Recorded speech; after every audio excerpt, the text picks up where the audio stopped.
searched Scarlett's bedroom following her arrest, they discovered evidence that painted a terrifying picture of a teenager who had been planning violence for months or even years. Her handwritten murder plans included detailed scenarios, victim profiles, and methods for avoiding The judge's gavel cracks against wood. Every head in the courtroom turns toward the girl in the defendant's chair. Scarlett sits straight, hands folded on the table, lips curved upward. She scans the gallery seats, searching for familiar faces. Her mother looks down. Her father won't meet her eyes. She doesn't notice. The smile stays fixed, bright as a child on Christmas morning. The judge leans forward. His voice drops low. What you're about to see will disturb you. Bailiffs move to the windows. Blinds descend with mechanical clicks. Fluorescent lights flicker off. The projector hums to life. A white rectangle glows on the wall behind the witness stand. Scarlett's smile widens slightly. She thinks this is procedure.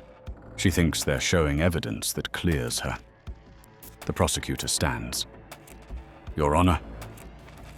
This footage was recovered from a security camera near Linear Park, February 11th, 2023, 2:47 p.m.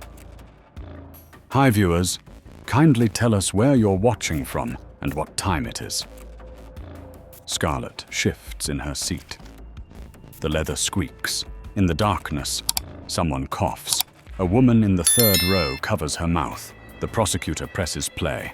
Static fills the speakers. Then footsteps on gravel. Scarlett's lawyer touches her shoulder. She shrugs him off. Her eyes stay locked on the screen. The image sharpens. A path between trees. Two figures walking away from the camera. One stumbles. The other reaches out, not to help, but to pull them deeper into shadow. The timestamp reads 1:53 p.m. 4 hours before Brianna Gay's body was found. Scarlett's breathing quickens. The smile begins to crack. In the frozen moment before the video continues, the courtroom holds its breath. Nobody knows yet what they're about to witness.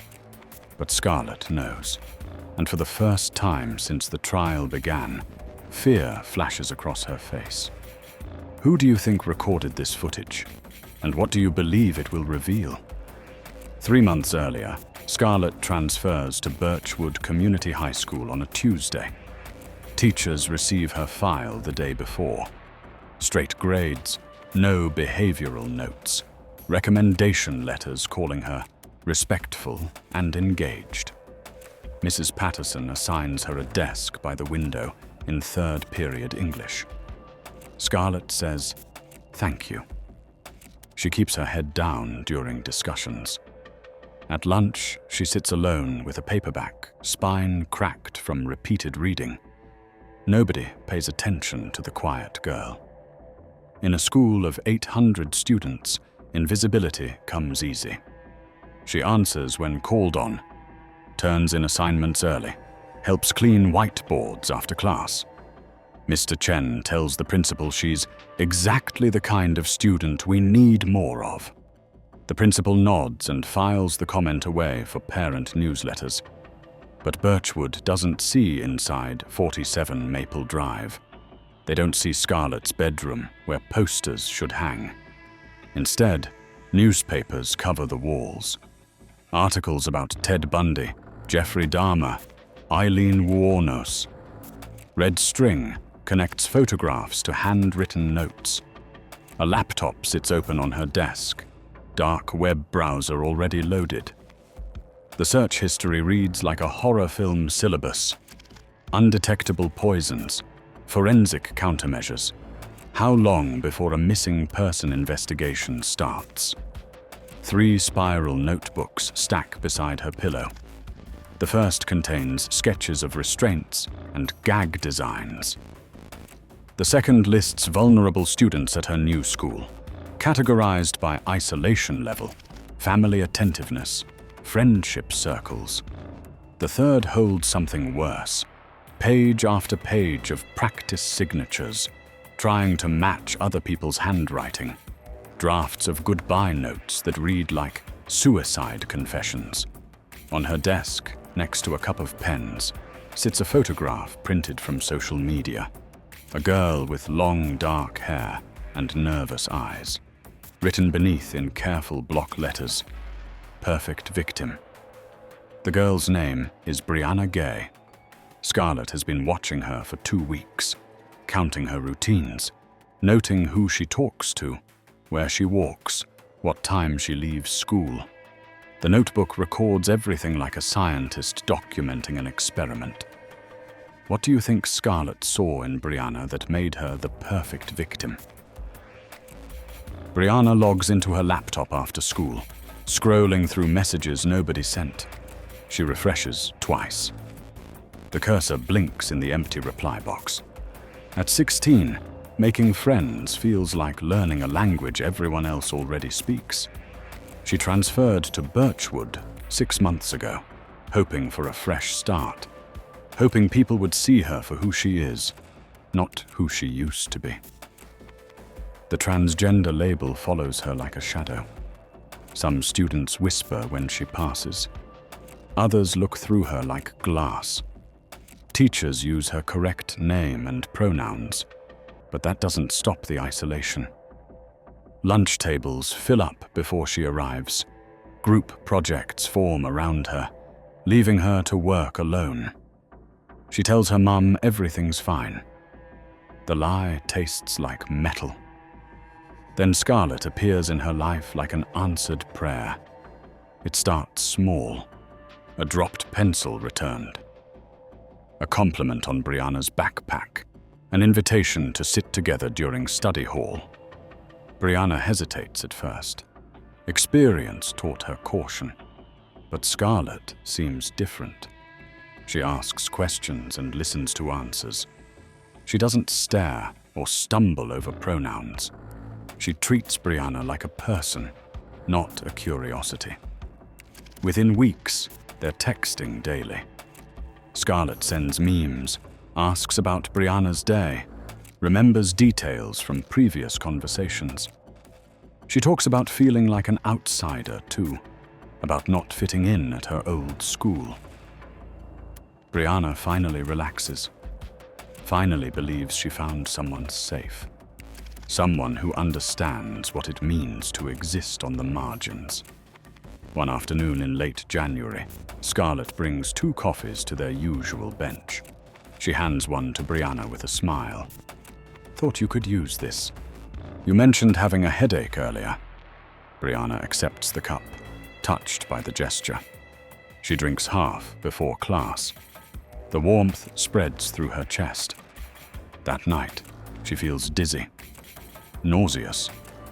Her mother finds her on the bathroom floor at 2 a.m., pale and shaking. The hospital keeps her overnight for observation. Tests show elevated ibuprofen levels. The doctor calls it accidental overdose.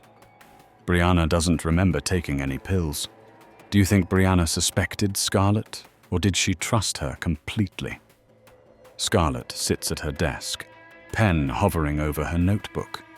She writes the date, January 28th, 2023.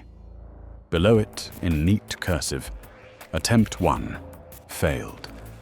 She doesn't crumple the page or scratch it out. Instead, she starts a new section titled Variables to Adjust. The list grows quickly. Dosage calculation errors. Liquid medium affecting absorption rate. Timing window too narrow. Targets metabolism faster than anticipated.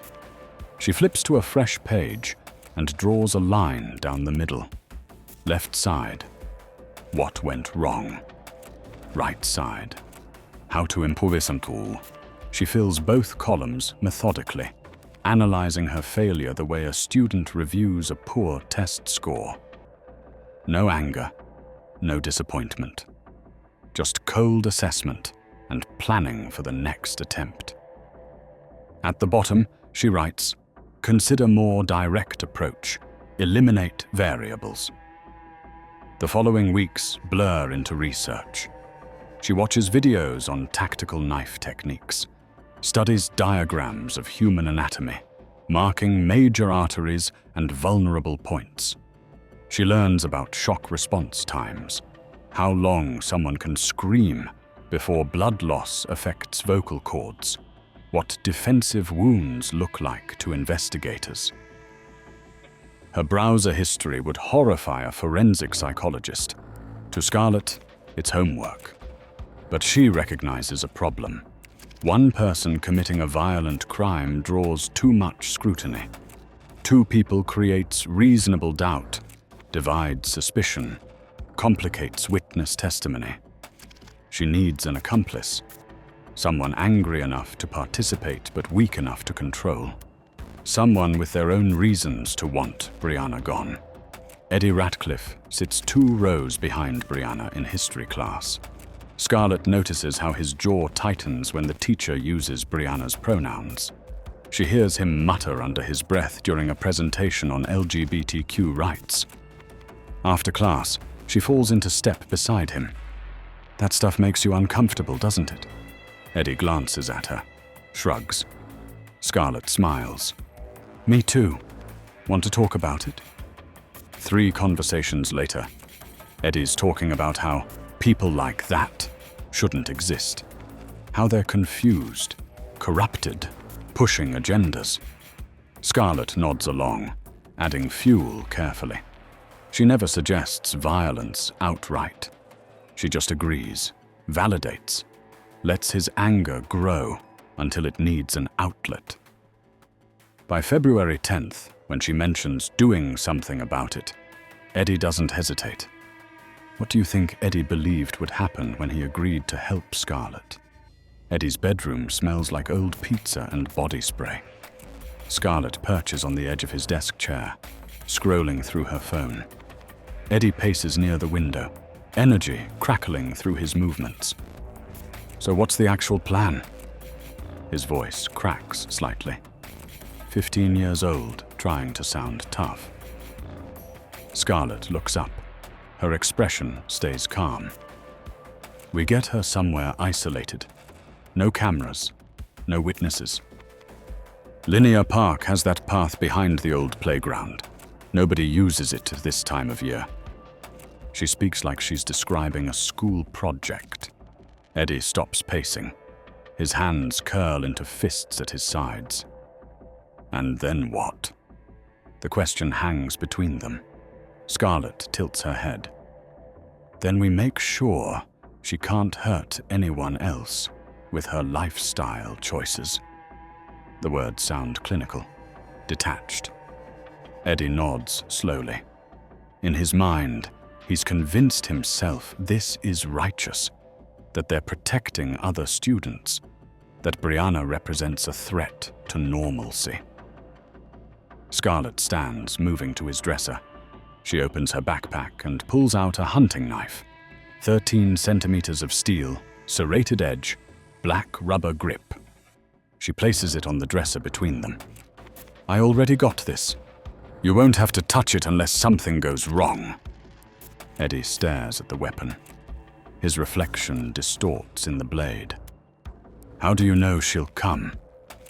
Eddie's voice drops to a whisper. Scarlett smiles. "Because she trusts me. She thinks we're friends." She picks up the knife, testing its weight. "I'll text her tomorrow. Something casual. Ask if she wants to hang out. She'll say yes." The confidence in her tone leaves no room for doubt. Eddie swallows hard. What if she fights back? Scarlett's smile widens. She won't have time. She slides the knife back into her bag. "Meet me at the library bus stop tomorrow. 1:45 p.m. Wear dark clothes. Bring gloves." She heads toward the door, pausing with her hand on the knob. "And Eddie, delete our messages after you read them. All of them." The door clicks shut behind her. Eddie stands alone in his room, staring at the spot where the knife had been.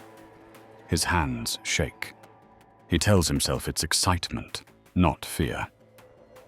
Outside, Scarlett walks down the street, already composing the text message that will lure Brianna to her death. The words appear on her screen. "Hey, want to hang out tomorrow?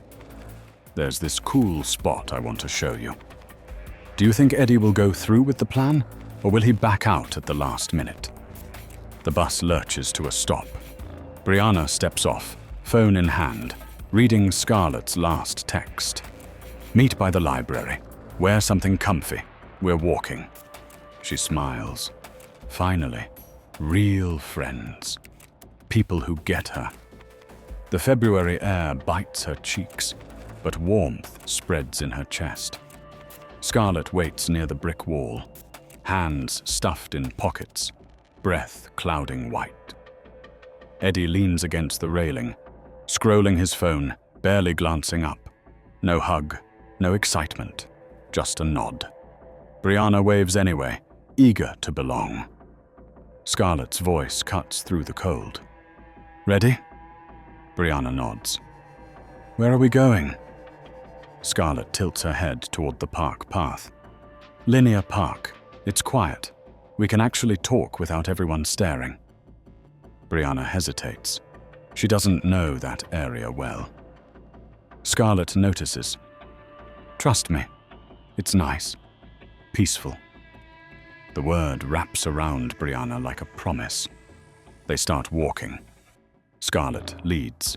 Eddie trails behind, silent, hood up. His hand keeps dipping into his jacket pocket, fingers brushing something cold, something sharp.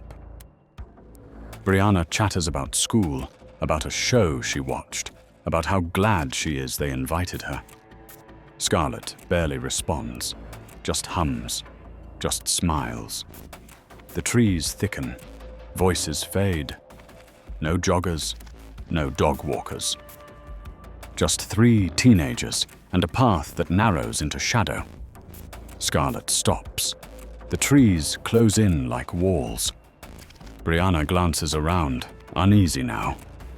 "Is this it?" Scarlett doesn't answer. She just looks at Eddie. He pulls the knife. 13 centimeters of steel, sharp enough to split bone. Brianna's breath catches. "What?" Eddie lunges. The blade punches into her back, once, twice, ripping through fabric and skin. Brianna screams, stumbles forward, hands reaching for Scarlett. "Help me! Please!" Scarlett steps closer, grabs her hair, pulls her down. The knife comes again. Head, neck, chest, 28 times. Brianna fights, clawing at dirt, at air, at the hands that won't stop. Her palms slice open trying to block the blade. Blood soaks the leaves. Her voice cracks into gasps, then silence. Eddie backs away, panting, shaking. Scarlett kneels beside the body, breathing steady, calm. She wipes the blade on her sleeve, checks her phone. Types slowly, deliberately. "Girl, where are you?" Sends it to Brianna's number. The message goes through. Delivered. Read receipts off. Perfect. She stands, brushes dirt from her knees, and walks away. Eddie follows, stumbling, glancing back. Scarlett never looks back once. The detectives enter Scarlett's bedroom 3 days later. Posters on the walls, school books stacked neatly, a laptop closed on the desk. Normal. Until they open the drawers. Notebooks fill the space, hundreds of pages, handwritten in tight, careful script. Names of serial killers, torture methods, diagrams of human anatomy with notes on vulnerable points. One page lists victim profiles, isolated, trusting, unlikely to be missed. Another details forensic countermeasures, how to avoid leaving DNA, how to stage scenes, how to lie under interrogation. A third notebook contains drafts, plans, alternative scenarios. One entry reads, "Ibuprofen, failed. Need something faster, more direct. The hunting knife order confirmation sits folded in a drawer, purchased 2 weeks before February 11th. Eddie cracks during his second interview. Shaking, crying, he spills everything. The texts, the planning, the moment Scarlett handed him the knife. How she told him Brianna deserved it. How she made it sound justified. But the detectives don't need his confession. They already have the video. Surveillance footage from a trail camera near Linear Park. Scarlett, moments after the attack, adjusting her sleeves, wiping blood with leaves, checking her reflection in her phone screen, smiling. The courtroom lights dim. Scarlett sits straight, hands folded, a small smile tugging at her lips. She glances towards her, the gallery, expecting her mother's face, her father's support. She thinks they're here for her. The prosecutor stands. Your Honor, the prosecution would like to present Exhibit 47. The screen flickers on. Grainy footage, gray-green filter, timestamp in the corner. February 11th, 2023, 2:14 p.m. The camera catches the edge of the path. 3 figures enter the frame.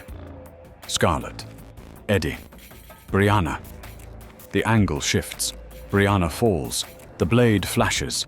Again. The jury flinches. Someone in the gallery gasps. Scarlett's smile falters. The video continues. Eddie stumbles back, but Scarlett stays. She kneels, wipes the knife, checks her phone, types something. The timestamp shows the exact moment she sent the alibi text, while Brianna's chest still rose and fell. The courtroom goes silent. The video ends. The lights come up. Scarlett's mother looks away, hand over her mouth. Her father's face hardens into stone. The smile is gone now. Scarlett stares at the screen, frozen, realizing too late that everyone finally sees her. Not the polite student, not the quiet girl, the predator, the monster she worked so hard to hide. The judge's voice cuts through the silence. Scarlett Jenkinson, Eddie Ratcliffe, you have been found guilty of the murder of Brianna Gay. This crime stands as one of the most calculated, cold-blooded acts I have witnessed in my career. Eddie sobs, head in hands, body shaking. Scarlett sits still. No tears, no reaction. Just empty eyes staring forward. You are both sentenced to life imprisonment. Scarlett, you will serve a minimum of 22 years before eligibility for parole. Eddie, 20 years. The gavel strikes. Guards step forward. Eddie collapses, barely able to stand. Scarlett rises smoothly, hands behind her back for the cuffs. As they lead her towards the door, she leans close to the microphone on the defense table. Her voice barely registers, a whisper caught by the audio system. I'd do it again. The room erupts, shouting, crying. The judge slams the gavel again. But Scarlett's already gone, escorted through the side exit, her face blank, her mind somewhere else entirely. Evil doesn't always scream. Sometimes it smiles. Sometimes it sits next to you in class. Sometimes it texts you about hanging out. And you never see it coming until it's too late. Brianna trusted the wrong person, and it cost her everything. If this story shook you, if it made you think twice about who you trust, hit that subscribe button and turn on notifications so you never miss another story that makes you question everything. Drop your thoughts in the comments. Share this with someone who needs to hear it. These stories matter. Your voice matters. Let's keep the conversation going.